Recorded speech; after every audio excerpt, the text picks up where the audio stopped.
and welcome to Artists Soar. This is a podcast for artists by 3 artists. We discuss all aspects of being artists, the good, the bad, and the ugly. The goal of each podcast is to provide solutions so artists can focus on their creativity and soar above. I'm Rachel Harshenko. Jules McCullough. Stephanie Weaver.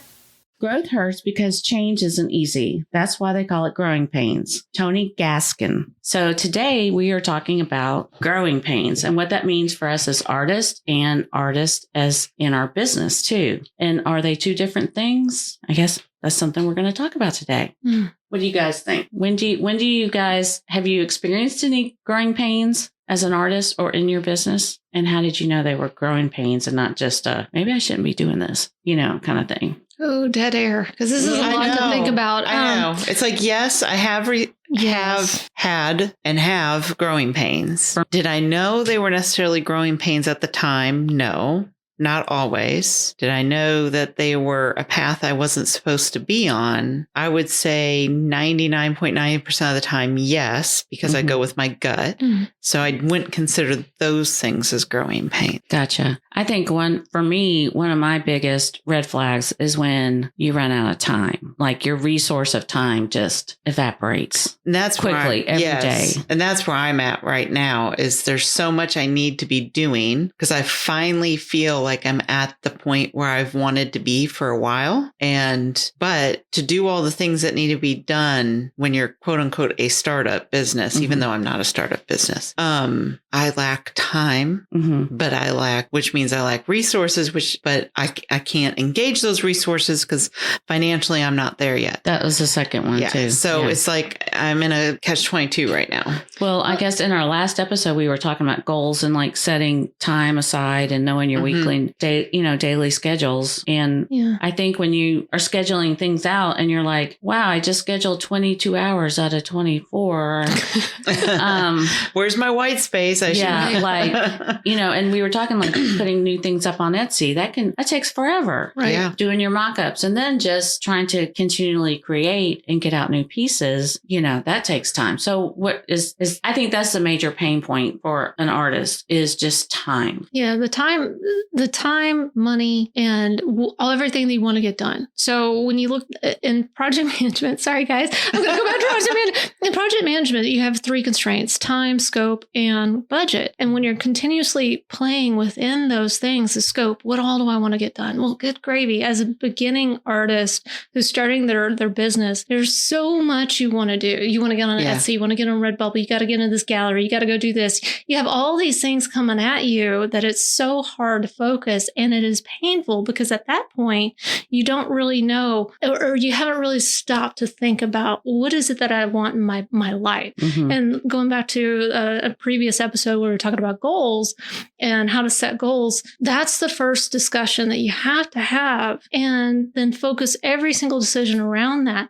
And even when you do that, there's still going to be growing pains because that in the beginning, when you're a startup or, at the very beginning, there's always going to be a time constraint, a budget constraint to get things done. And that's painful, but it's also going to be short-lived. If you look at the grand scheme of things, you're probably got like another 40, maybe 60, 70 years, hopefully getting to do what you want to do. In the grand scheme of things, these next 1 to 7 years is what it takes to really kind of get your feet under you as a business owner. Yeah. Those 1 to 7 years is just a drop in the bucket for what you want in the end. And yes, it's going to be painful. You think about back when you were 7, 8 years old or, 12, 13 years old and going through those growing pains. Actually, I remember I was laying on my bed crying because my hamstrings were in such pain because I was growing so fast. But with that pain comes stretching. And that stretching is so that you can, reach new heights. And that's what the pain's for. It's preparing you to reach new heights. So, what I told my kids is suck it up, buttercup. If you want to make it further, you got to take the stretch and take the pain. That's not a nice way of saying it, but that's what I said to my kids. That's a nice way you can say it because it's true, and I'm adding more work hours to my day to supplement with the growing pains because I can't add the resources I want to add right now. Yeah. And that's the thing. I think a lot of people are because of COVID, and so many people are finding themselves not working a full-time, 9-to-5 job, let's just say. And so they're turning to like, oh, well, let me focus more on my art or focus more on whatever else you're doing creatively, photography or pottery. That'd be fun. So, and I feel like for them, the last couple of years, their biggest growing pains would be financial. Right. Right. Yeah. Yeah. Finding the time to go and do, or just if you're a photographer, being able to afford gas to go and take pictures wherever you're going or whatever. Yes. Yeah. That's a good point. As an example. So how do we I guess we should recognize that those are growing pains, and they're not necessarily, they're just set us back, but to propel us forward. Right. So how do we kind of encourage those who are going through growing pains right now, do you think? It's just remember, it's a drop in the bucket. You've got a vision, you've got a dream, and these are things that are in your heart. And sometimes you may need to use, your God-given head type thing and your talents to stretch the creativity of how to earn more money. Yeah. Because there's no shame in going and getting a job. There's absolutely no shame in, going for the pizza delivery and earning a little extra to be able to fulfill the dream that you have. There's no shame in that. That's being an adult. Well, and I think too, if you listen to our goal setting episode, it's remembering that there's a reason why you want to do this. And if you remember what that reason is, it just makes it just a teeny bit less painful, right? To squeeze through. Yeah. Keep that dream alive. Right. And make it happen. If that means putting your vision board in front of you, or if that means just putting the dream on the wall in front of you or all over your computer, or whatever it is, to constantly be reminding you why you're doing what you're doing, that makes it a little bit easier to, move forward. I'll also say, talk to your friends, because I know when my website was just in the crapper, and I was curled up crying, and I was talking to my husband about it, and I called Julie, and it was that point where you're just like, do I just give up, or do I keep going? Like, no, you're on to something. Yeah, you have a big dream. Remember what that is, and And I worked good solid 2 weeks on sweet tea and salads. With hardly little sleep to push it forward. Yeah. It was just a drop in the bucket. Yeah. Because now look at where you're at. Yeah. And I think that's another growing pain for some people is the support. And you just mentioned you have support. You have a ton of support. You do. I do. We all do. But some people out there may not have it. Yeah. And I think, and that's the hard thing, is just finding that right community. It took me years I wouldn't be where I am today if it wasn't for the community that I've landed in and found. Right. And it's just by pure luck that we all found each other. Right. Yeah. So it's working towards and trying to find where those other artists are that are like-minded and can push you a little bit further. It's not even so much that we're like-minded. It's that we push each other. There's an understanding that we know that you have to encourage and push. Right. Exactly. Yeah. And it's just finding that right group of people. And that just takes time. But to do that, I think it was something that I think, Julie, you were the one that reached out to me first, wasn't it? Yeah. And I'm trying to remember who mentioned that I call you. And they were like, oh, Stephanie will know how to do that. Why don't you give her a call? And here's your number. Took your class, and then we were taking Jennifer's class. Yeah. Right. So it was just, really, we were waiting for each other. Yeah. And, opened the door and we were just like, oh, okay. And then the friendship built and the trust built. And now, I don't know how many times I call you guys a week.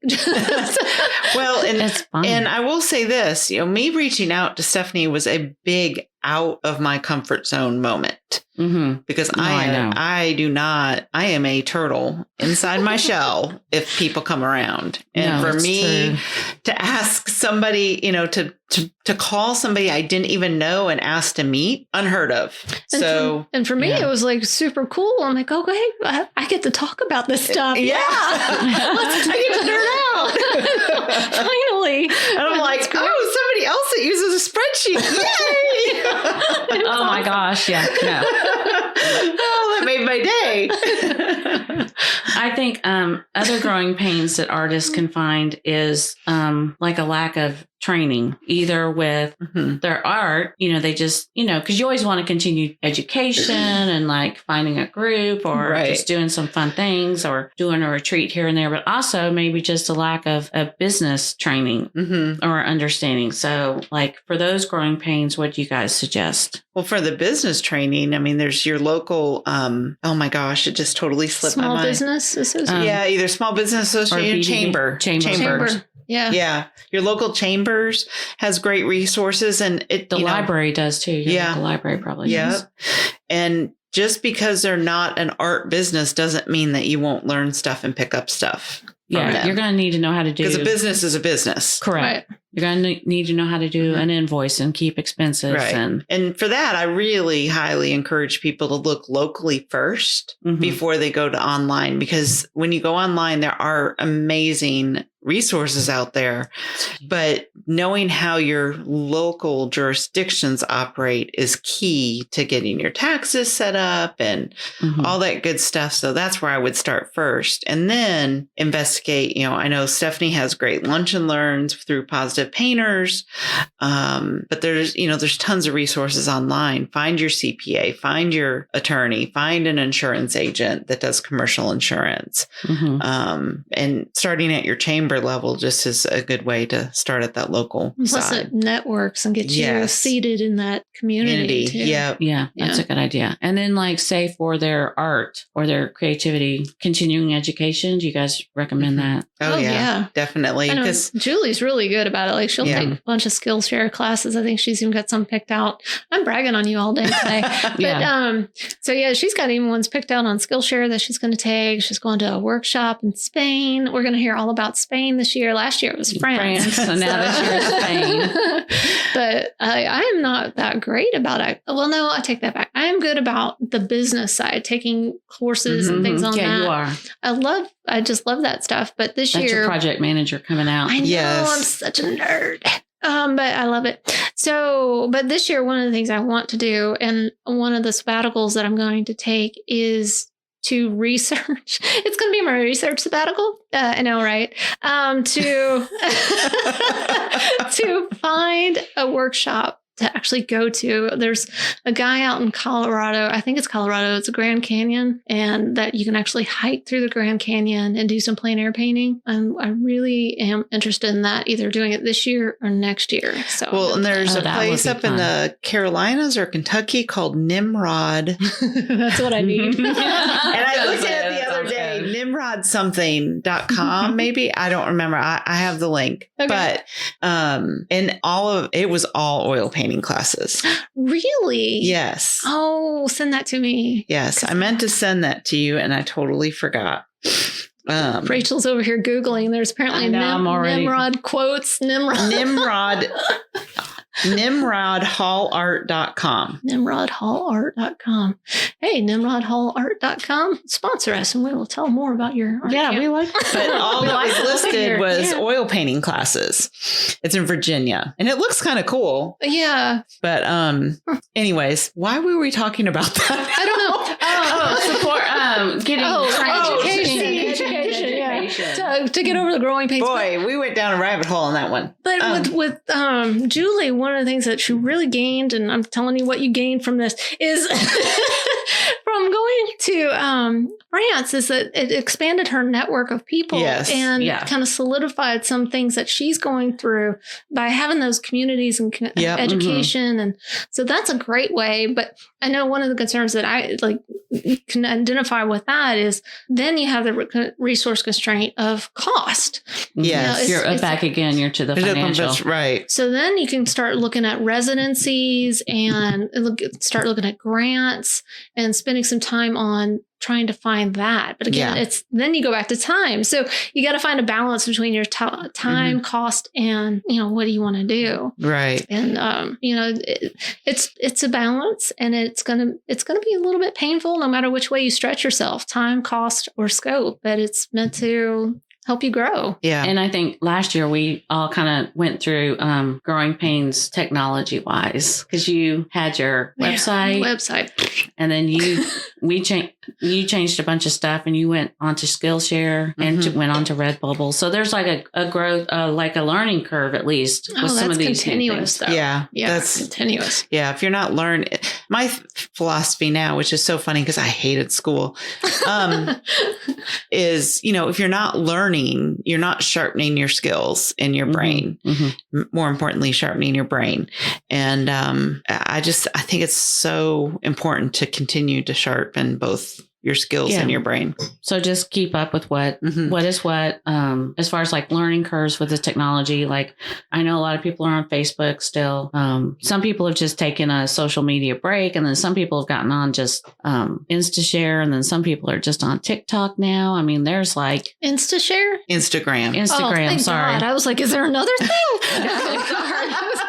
Well, and I think too, it's, just only take on what you can. Like don't compare. Don't add to your growing pains. Right. Oh yeah. Don't add and don't compare to, well, she's on this journey or he's over here already.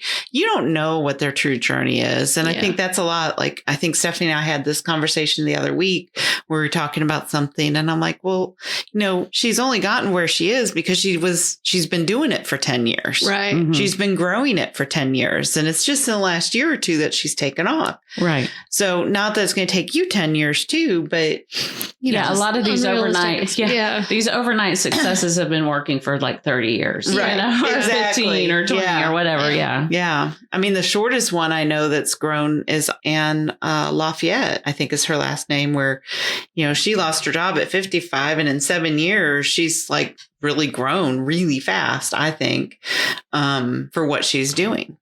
So and that's still 7 years. It's still 7 years. What does she do? Just curious. She's a surface pattern designer and has a community as well. Wow. So, and another friend of mine, and we were talking about, because she's trying to build a class. And so she was comparing herself to Anne, and I'm like, yeah, but she's been doing it for a really long time. And she's like, no, she hasn't. I was like, really? I was shocked how quickly she'd grown to where she is. Wow.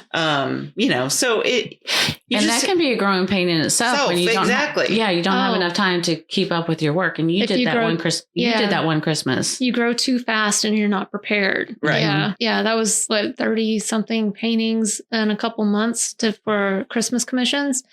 I'm still just like my job. I'm picking my job when you're like, I did 30 paintings. I'm like, what? Lessons learned. Don't accept that many commissions. Well, that takes the fun out of it, because then it becomes, part of us being creatives is because we love to create, and it's fun for us. Once you take the fun out of creative, there is no creative anymore. But I think that was a good growing pain for you. Yeah. Oh yeah, most definitely. It got you to another point. In your increase your price, business. Lower how many you're going to take. And so and we also learn, I think that's another little comment here from these growing pains, is to take a minute and reflect on what do I need to learn from this to prevent this pain again? Because if you don't do that, you're going to repeat the pain. Yeah. No, I totally agree. And I like to call this growing pains instead of just making mistakes. Because sometimes you do make a mistake, but most of the time it's just a growing pain. Yeah. Yeah. But again, too, if you do make a mistake, it's okay. Yeah.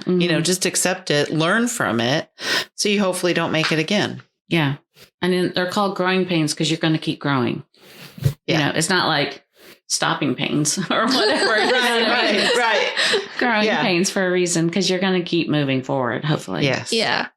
Yeah, I like that. So let us know what kind of growing pains you guys have experienced in your art and in your business, and put them in the comments section. We'd love to hear from you. Thanks for listening to Artists Soar, a podcast for artists by artists. And if you have any questions, feel free to email us at hello@artistsoar.com. And be sure to leave us a 5-star review on Apple Podcasts so that you can get more of us and we can bring in some sponsors to help you and help us.